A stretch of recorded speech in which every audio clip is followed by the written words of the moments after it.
સુરેન્દ્રનગરના થાનગઢમાં મગફળીના ગોડાઉનમાં ફરી આગ લાગી છે। એક વખત કાબુ આવ્યા બાદ ફરી ગોડાઉનમાં આગ ભભૂકી ઉઠી છે। થાનગઢ, લીંબડી, રાજકોટ, ધાંગધ્રા ફાયર ફાઇટર ઘટના સ્થળે સવારે લાગેલી આગમાં 50,000થી પણ વધુ કિલોની મગફળી બળીને ખાખ થઈ ગઈ છે। આગ પર કાબુ મેળવવા જતા ફરી એક વખત આગ પર જે આગ છે તેણે વિકરાળ સ્વરૂપ ધારણ કર્યું છે। બોરીઓ હટાવતા આગ વધુ પ્રસરી છે। અંદાજે 50,000 કરતાં પણ વધારે કિલોની માત્રામાં મગફળી બળી ગયાનું સામે આવી રહ્યું છે। ચોટીલા પ્રાંત અધિકારી એસટી મકવાણા આપણી સાથે ફોનલાઈન પર જોડાઈ ગયા છે। સર, સ્વાગત છે આપનું અસ્મિતા ન્યૂઝમાં। આ ઘટનાથી આપ વિદિત છો। હાલ આગની ઘટના આગ હજુ પણ પ્રસરી રહી છે, શું વધુ વિગત?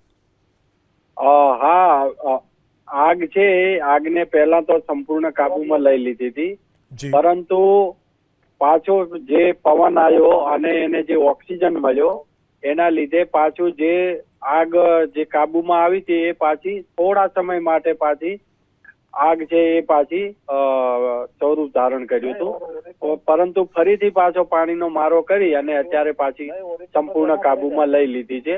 અને હવે એવું આયોજન કર્યું છે કે 3 જેસીબી અને હિટાચીથી સંપૂર્ણ માલ જેટલો જે પાણીનો મારો ચાલે છે અને આખી આગ કાબુમાં આવે છે એને અમે નજીકનું જે જમીન પડી છે બાજુમાં જે ખુલ્લું પડ્યું છે ત્યાં એ માલને અત્યારે બારે કાઢી નાખ્યો છે। એટલે લગભગ 60% માલ તો આખો બારે કાઢી અને એ સંપૂર્ણ રીતે સલામત રીતે ખસેડી નાખ્યો છે। જી મકવાણા સર, હજુ અંદર પણ અન્ય બોરીઓ પડી છે સળગ્યા વગરની કે જેને બહાર કાઢવાની કામગીરી? હા, એ અંદર પડી છે, કારણ કે એ સંપૂર્ણ જ્યારે બારે આખું કાઢીશું પછી જ આગ સંપૂર્ણ કાબુમાં આવશે। જી મકવાણા સર, આ સાથે એક અંદાજ પ્રમાણે આપ જણાવી શકો કે કેટલી બોરીઓ બળીને ખાખ થઈ હશે?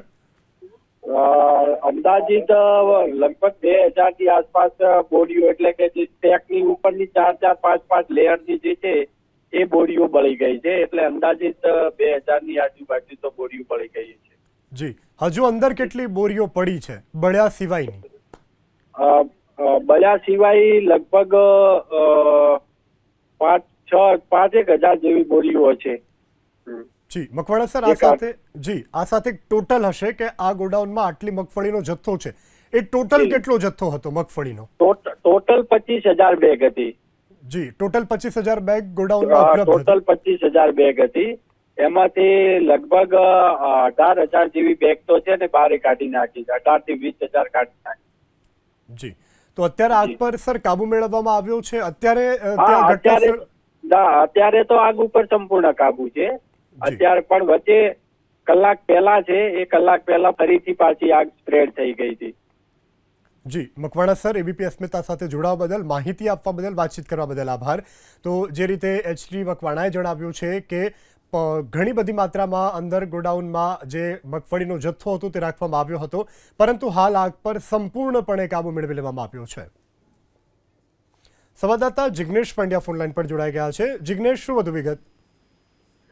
જી, થાનના હિટરનગર વિસ્તારમાં સવારે 10 વાગે આગ લાગી હતી અને પ્રાથમિક તપાસમાં એવું ખુલ્યું છે કે શોર્ટ સર્કિટના કારણે આગ લાગી હોય અને શોર્ટ સર્કિટના જે વાયરો ખુલ્લા ત્યાં દેખાઈ આવ્યા હતા અને તેમાં સ્પાર્ક થવાથી આગ લાગી હતી અને આગે વિકરાળ સ્વરૂપ ધારણ કરી લીધું હતું। સાંજના 5 વાગ્યા સુધીમાં 8 જેટલા ફાયર ફાઇટરો દ્વારા સતત પાણીનો મારો ચલાવી અને આગને કાબુમાં લઈ લીધી હતી ને સાંજે 5 વાગ્યા બાદ જે ભરેલી બોરીઓ મગફળીની હતી તે જેસીબીના મશીનથી બહાર કાઢતા હતા। તે સમયે જે નીચે પ્રસરેલી આગ હોય તે ફરી ભભૂકી ઉઠી હતી, જેના કારણે પાછું આગનું વિકરાળ સ્વરૂપ જોવા મળ્યું હતું। હાલ મળતી પ્રાપ્ત માહિતી પ્રમાણે હજી પણ ફાયર ફાઇટરો ચોટીલા, રાજકોટ અને સુરેન્દ્રનગરના ફાયર ફાઇટરો દ્વારા આગને બુઝાવવાની કામગીરી ચાલી રહી છે।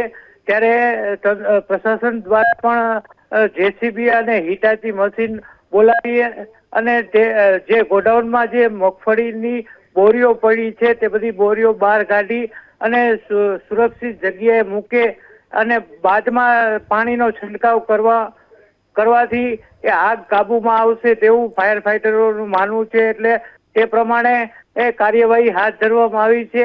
તેલી પદાર્થના હિસાબે એ જલ્દી આગ બુઝાતી નથી તેવું પણ એક તારણ જોવા મળ્યું છે. જી જી જિગ્નેશ, સમગ્ર જાણકારી બદલ આભાર.